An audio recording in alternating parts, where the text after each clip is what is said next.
should be up very shortly. Come on, man. Start working. This whole load shedding thing is just absolutely wreaking havoc with everything. But I think we are back. So hello and welcome back to Forever Rugby on Forever Sports. I am back. It's been a while. Took a bit of a sabbatical. Was busy covering golf and doing a couple of other things. But I am back, and we are fully into the end of year rugby vibes, really, with Champions Cup, Challenge Cup. We've got URC coming back next week, so it should be a really couple of interesting weeks, and hopefully we will see some really interesting results and some good results within our South African teams. And I thought personally we got off to a pretty impressive start to things this past weekend. Didn't manage to catch all the action because I was working and stuff like that. But what I did see was the Bulls' perfect start. I did sort of catch parts of the Sharks game. Very frustrating to see the Lions draw that game against Dragons. I think it was a game that we should have been winning. But you win some, you lose some. And then the question is that we won most and only lost once. Storm was the only South African team to lose this past weekend. And, the Bulls playing a completely sort of rotated side, getting the win against Leon. I thought the Cheetahs, not having played any rugby against any sort of notable sides in quite a long time, all of a sudden coming out and getting the job done as well in their sort of the European. I wouldn't say not really their European day because they have played in the Pro 14 or Pro 12. Or they made it the Pro 14, but within the sort of the European competition. So I don't think we could have asked for much of a much better start to life in the European competitions. And I think it'll only get tougher. I don't think it's going to get much easier. I don't think that we're going to suddenly, just sort of brush aside because these competitions are draining. They are very, very long. They play within the season. It's not like you have this short sort of 6-week Champions Cup, sort of World Cup box. You just play, and then you're done. We've got a round here, then you go back to the URC, then you got a round, then you go back to the URC, then there's a bit of Six Nations, we'll have a bit of Curry Cup, then it'll be so it's going to be a very daunting task for us South African sides. But we did get off to a very good start, and a much better start than I expected, to be honest. Especially when I saw that Bulls side, I was thinking that, I'll be probably happy with one win across the board. So to have gotten 3 wins, a draw, and a loss is a very good start. Now the question is, and I had a very interesting press conference with Jake White, which is currently uploading and will be available in sort of the next sort of 20 minutes or so. And I really do recommend you go and check it out because it's very enlightening. We're still talking about how well can South African teams do, how much can we compete with the European in the European Challenge Cup and stuff like that. What is realistic expectations? And he basically said that we will not compete until the South African foreign-based players come back. And there's a lot of reasons for this. There's a lot of reasons that that we're going to struggle. And I think a lot of that comes down to squad depth. I think it comes down to scheduling. It comes down to traveling, for example. And that traveling is sort of something we haven't really sort of factored in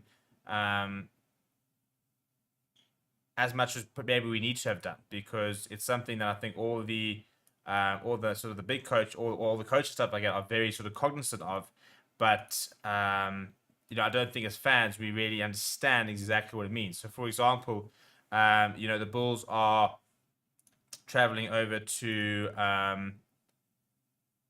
the UK. And they're flying economy, for example. They're going to they're going up to the UK, and then they get back on Monday. Then they've got the Stormers next week. So as a result, we're sort of seeing a split squad approach being deployed by Jake White. And I think a press release should be coming out today to confirm exactly what the squad that they are taking to the UK is going to be. But apparently, it's going to be very much similar. Squads to what we saw last week from the Bulls. And I think, he was basically sort of saying that, SA Rugby, my players, for example, they've also made this mandate and they've got this sort of deal that you can only play, I think it's like 32 matches in a calendar year. Now, that includes test matches, for example. That includes URC, it includes Champions Cup, it includes Curry Cup, it includes any sort of professional rugby that they play. And as a result, you've then got, I think Jake White said 20, 21 URC games. You're going to have about 5-6 Champions Cup games if you go sort of through. You're then looking at about 13 Test matches.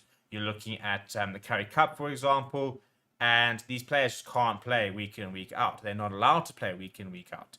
And so where does that leave us from a competitive point of view? And that's where Jake White was basically saying that we will struggle until we can get all the foreign-based players back. And if we can get all the foreign-based players back, then happy days, and let's see what we can do. And hopefully the whole idea, I think, from an SA Rugby point of view, is that this move to Europe is going to hopefully try and attract foreign sponsors, foreign investment, and we are going to start seeing hopefully the salary caps going up, and hopefully we will be able to sort of start offering bigger salaries and being able to keep more of our players within the country and within the system. And that's kind of the main thing, isn't it? But yeah, so going through some of the comments, Andrew saying they can, they should. Brave Star saying we don't have the money and we're on 99% locally based players. We rely on developing local players but can't afford to keep them, whereas other teams can purchase the best from around the world. Actually, hello Steve, it's been a minute. Fian van Berg saying, hey, hi this DVC, the Great College versus Trinity game. Thought it was an impressive show for the under-17 side. I've watched very little of that whole sort of school series, to be honest. I just haven't had the time. So I'll hopefully try and get stuck into that over the next couple of days.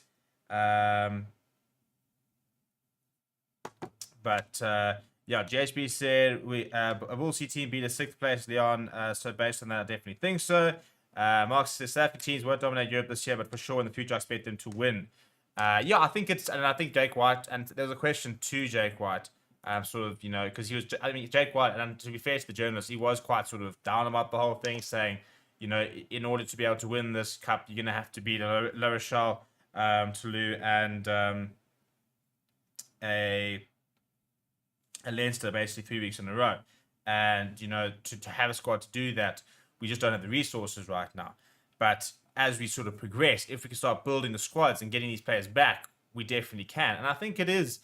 We've got so much rugby in our calendar at the moment. There's so many different competitions that the South African sides are having to play in that it's going to need big squads. It's going to need massive investment and it's going to need big squads. We can't rely on, for example, you look at the Lions.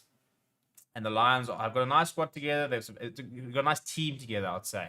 That's they've got 23 to 25 players, which are really solid, looking really good. Competing in the URC, should have beaten the Dragons, I felt. Didn't.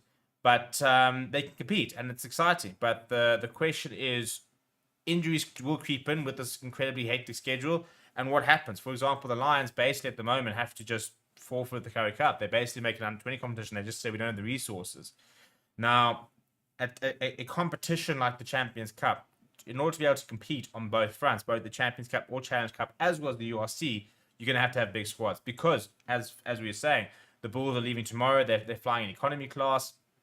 They're arriving on Thursday. They get their first hit out on Thursday. They'll have a bit of a captain's run on Friday. They'll play on Saturday. They'll then leave on. They've got a 24-hour trip basically. I think they've got like a layover in Doha and stuff like that. They then come back on Monday. Or Sunday, and they return back on Monday. They then got to get themselves ready for a clash against Stormers next week. As a result, Jake White's had to very much rotate his squad and sort of almost not. He is not labeling an A and B squad. I think he basically inferred that the journalists are more sort of doing that. But it is very much your regular players versus a younger group of players.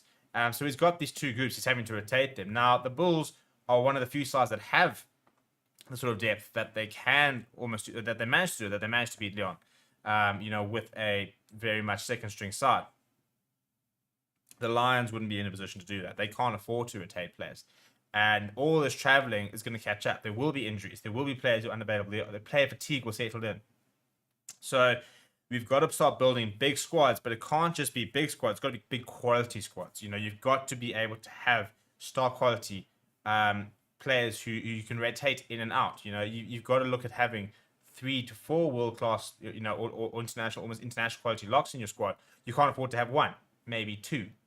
You've got to have, 2 proper front rows and a really good reserve third front row because, so you can leave 1 front row behind in a week, for example, and still be competitive. You can't afford to just have a good 25 players. You've got to have a good 35 players. You've got to have a good 40 players so you can afford to make this rotation and still compete on the various fronts. So I think it's going to be a long-term vision we're going to have to take. We're not going to. I don't think we're going to win a Challenge Cup or a Champions Cup this season. it's very unlikely. So, for example, the team that, from a player fatigue point of view, is best set in terms of they can play their best team every single game are the Cheetahs, but they're not playing regularly competitive rugby. So, I think that will catch up to them. Um, so, the Stormers, for example, I think had a bit of a rude awakening of how tough it is playing in various European conditions. And yes, they've played in Ireland and Scotland and stuff like that, but they're now playing more rugby at this time of year. We didn't play rugby in this time of year last year. We haven't played in negative -1, -2 temperatures, really wet, snowy conditions. So it's all very new, and I think we do have to look at our sort of a 5-year plan from South African point of view. What can we achieve in the next 5 years? What is a good achievement? Are we looking to make top 16, round of 16, get to quarterfinals, semifinals? Is that good enough? How many years until we should be hopefully expecting to be competing? And then, more importantly, what needs to happen along this journey for us to be able to do that? What needs to happen? How do we go from, just competing or just being around in these competitions to actually challenging for them? How can we, like Jake White's doing, how can we be sending a bull side to play Exeter that's got enough to beat Exeter, as well as maintaining players here who have got enough to beat Stormers next week? How do we get to that stage? And it's investment at the end of the day. It's about money. It's about your cold, hard cash, because we've got to bring more players in, and it can't just be young players anymore. We can't just go and say, well, we'll just keep production line in juniors and they'll sort of carry us through. We've got to bring players back. We've got to make sure that there are lots of Springboks involved in these games, because you look at some of the players that the Bulls used, and whilst a lot of them stepped up, they've never played a game of this sort of intensity. They've never played a game of this sort of standard. You can't replicate that in the training ground, and there's limited opportunities to give them to that. So, you've got to then find better players and better playing squads so that your training intensity is up, so that these players are used to the sort of the intensity and the occasion that they're going to play in, because you can't just have players. You can't have a Lions young squad who've booked their way into a Challenge Cup quarterfinal, semi-final, and these players have never been in that kind of situation. They don't have experience. For example, a Lions side playing in, let's say they're playing a Challenge Cup final tomorrow, and this current Lions side, none of them have played in the Super Rugby final except for Yaka Creel. He's only just come back from injury. Andrews Coetzee was around during those 3 years, but that's basically it. And you go and add a Malcolm Marx, World Cup winner, a Franco Mostert, a Kwagga Smith. You go and add even Alton Yankees. You go back and players who have been in these massive occasions. It makes you a whole different side, because you've played at this level. You've been there. You've done this. You're used to it. It's not new. You're not gonna let the occasion get to you, and you can't buy that experience. Well, you can buy the experience, but you can't put it into other players until they get there. And that's where these big players are so important. So yeah, it's a very interesting press conference that Jake White gave. I really do recommend you go and give it a watch. It should be up any moment now. He says a lot about it. It's very and gives you a lot of very good insight. So go and check it out, because it's very cool. And I was very impressed with how he sort of spoke about how difficult it is currently, but also wasn't completely sort of, well, we're never going to compete. It was just more like, this is what has to happen for us to be able to compete. And whilst we're saying we got to bring players back, we also need to think 3-4 years time. If you're keeping these players, and I think that's the exciting thing. Evan Lewis, for example, could be playing, hopefully in a couple of years' time, he will have 20 to 25 test caps. Rowan Nokia could be similar. And these players are staying in South Africa. So all of a sudden, we're sort of talking about the fact that we don't have experienced Springboks in these squads. They will get there eventually. And if we keep these players whilst they're playing in World Cups, they're playing in rugby championships, and they're playing British and Irish Lions tests, for example, and stuff like that, that gives us the caliber, the experience, the metal to compete. It's not going to be a quick process. And I think the problem, maybe even it is a problem, that the Stormers won the URC so quickly in the first bloody season, that it's heightened the expectations. I think realistically, we were talking about us taking 2, maybe 3 years before we started settling into the URC. And we've seen the South African teams actually adapt a lot quicker than we expected, which has been a really good thing. I think this whole European Challenge Cup, Champions Cup could be a whole different kettle of fish. And that we'll see more of that next year. We'll see more of that when we're deep into the season, injuries are starting to mount up. You've got to be very careful. You got to start now thinking, right, we've used this player so many times. We want to use him for the playoffs. Therefore, we can't really play him too much at the moment. But these are pretty important games, and sort of the whole juggling of squads really come into it. So it's going to be very interesting, though, and I think that this is it's part of the fun, isn't it? Yes, we want to see the best teams playing week in week out, but the whole point of having all these competitions is to the side that wins at the end of the day is not the side with the best 15. It's the side with the best squad, with the best squad management, with the best use of the squad. So a lot of logistics behind the scenes, and it's more than that. Which teams are traveling in ways that can get the best out of players, which teams are protecting their players in the best way, which teams are taking measures to make sure they can compete all the time at the highest level. It's so much more than just getting onto a field and playing rugby. Which teams can have got the resources to properly analyze all their opponents, and by the time you're playing a La Rochelle in the quarterfinals, have you got a plan to beat them? Have you got enough resources? Does your analyst have enough resources to be able to plan for all the various games you're playing in? And do you have time? How do you implement, within your coaching sessions? How do you, implement enough sessions to be able to prepare for Zebra 1 week and then a Challenge Cup quarterfinal or a Champions Cup semi-final, in the next week? And how do you get? So there's so many different sort of factors. It's far too simple to just talk about, well, there's 15 players on the field and these 15 names should be able to beat this 15 names. There's so much more to that. And I think that's what's so exciting, because we are really seeing, while South Africa, rugby has been professional for a long time, but we're now seeing South African rugby really come professional, far more than sort of the football sense. We're talking longer contracts. We're talking about, further analysis we haven't seen in years, in terms of the level of analysis. We're talking about sports science, taking in the whole thing. How do these players, optimize themselves to peak at the right times, whilst also, prolonging their fitness and making sure that they're available throughout the season. So there's so many different factors to what will sort of contribute towards these teams' success, that I think it's going to be really interesting to see how it all sort of develops. But again, very chuffed with the first weekend. I think it was a nice sort of demonstration that we can compete. But dominating it, being comfortable in Europe, and really being, moving in as favourites is a whole different situation. Let's be honest. Most of the wins we get in the Champions Cup or Challenge Cup will be viewed as upsets in many ways, because you're playing against the best club sides in the world. Bar Crusaders, you're playing against the best club sides in the world. And we're talking about South African sides without a lot of Springboks and stuff like that.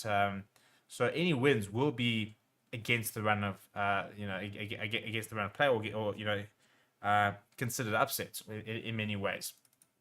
But it's exciting, and I think we'll also see coaches, who can adapt. Someone like Jake White, he's been there before. He's played in these competitions. He's been in the Champions Cup. He's been in the Challenge Cup.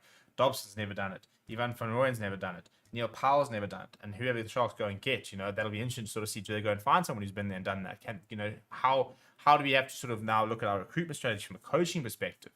So many different sort of small factors which make this a really, really cool time as South African rugby fans in terms of what is going to be happening. A couple other comments here. Tim Vandenberg says, do you see JC Pretoria signing for the Lions? Exciting signing. Yeah, I'm trying to think of the right word. I'm just very happy. I'm ecstatic. For the first time in a long time, I've seen a signing and gone, oh my goodness, how do we pull that off? So JC Pretoria has joined the Lions. People sort of comparing him very much to the Quacker Smith sort of mold. And I'll tell you what, if we can get half of what we got at Quacker Smith, he'll be a fantastic player. I really like him, really hardworking, very Lions type player. And I think he's going to fit in very well. And very keen to see exactly how, when he does get going and how he starts. But I think it's been a fantastic acquisition. So it doesn't look like, so he won't play sevens for the time being. It's a money thing, isn't it, at the end of the day? He won a Commonwealth Gold. He's won a World Series. So yeah, there'll be a World Cup in a couple of years' time. There'll be Olympics in 2 years' time. And sort of see if he does sort of swap between the two. But for the time being, he will be playing for the Lions. Contender saying, I hope when all is well, Stormers try 9 Yankees, 10 Liebach, 12 Gomazulu, 13 Willemse, Zas 11, 14 Davids, Blommetjies 15. Willemse has had time at 12 at Bok and URC levels. His time at 13 has come. Nah, just leave him. He doesn't have to play every single position in the back line. We're not going to start now playing him on scrum off as well, just in case. Leave Willemse at 12, as far as I'm concerned, from a Storm's perspective. Guys saying a big positive is the amount of experience our players are going to get. 100%. Tim Vandenberg saying Wayne Pivac to the Sharks. Well, they could do a lot worse than Wayne Pivac, who tore up the URC many years ago. I think it'd be a fantastic extra acquisition if they were to manage to get him. But yeah, so we look at some of the fixtures for this weekend. We will be live again, by the way. Tomorrow we'll be live for our lunchtime show. We should be doing a preview show live on Friday, potentially. We won't be live on Thursday, and then we'll be hopefully be live on Friday night. I won't be with you guys on Friday night, but I'll be back doing the watch-alongs on Saturday. We've got Bulls on Saturday, we've got Stormers on Saturday, and Cheetahs as well. So if we look at the fixtures for this weekend, Sharks are playing on Friday night. They're playing against Bordeaux at 9 o'clock. Yeah, can they go 2 for 2? It's an away game. It's over in France, so a big test for them. Bulls are playing in the UK at Sandy Park on Saturday at 1 o'clock Standard Time against Exeter Chiefs. Stuart Hogg, Jack Noel, a couple of the players to watch out for there. Stormers are hosting London Irish. It's at the DHL Stadium at 7:30 on Saturday, so we'll be live for that as well. In terms of the Challenge Cup, Lions taking on Stade Francais, which is a European giant. So a big match for them. And that is on Friday night at 7:30. And the Cheetahs are hosting Scarlets. They're the home side against Scarlets in Palmer. Doesn't really make sense, does it? But, yeah. So, there you have it. So, not playing at in Bloemfontein. But I think the Cheetahs have got enough to beat Scarlets if they can pitch up. It's very frustrating from a Cheetahs perspective not to have those home games. Not to be playing at the Toyota Stadium in Bloemfontein. They're playing both their home games at Stadio Sergio Lanfranchi in Palma, which is frustrating from their perspective, but I think they'll take it, to be honest, because the alternative is that they're not going to be in the competition. So, yeah, I think, choose your battles. Yes, you're not going to have home games. Hopefully that'll change in the coming years, but at least you are playing in a European competition, and they desperately need the money. They desperately need a competition to play in as well. But yeah, we're going to wrap up there. It's a bit of a short show, but I just want to jump on. It's been a while since I've been back. As I said, I've been very busy covering some golf and doing a lot of things behind the scene, trying to sort of get ourselves ready for the year to come. We had a very good 2022. We want to make 2023 that much bigger, so I've got big plans, and we need to get a lot sorted if we are to make those plans work. So that's where I've been. That's why I haven't been around, and but you will see a lot more of me in the coming weeks. So, yeah, please just smash like the video. We are past 23,000 subscribers, which is very exciting. We'll hopefully try and push to get to 25 very soon. And next year, who knows? 30,000 could be on the cards. 35 could even be on the cards. Hopefully, we'll have a really big push next year. We've got lots of big plans, lots of other different sports coming into it as well. If you want to see some other content out, check out Forever Rugby channel. Also, if you want to check out our TVP channel, you can as well. I'd really appreciate a subscribe there. I'm actually going to put a link in the description there. So if you'd like to go and check out what I'm doing, because that channel's going to start putting out a lot more content here.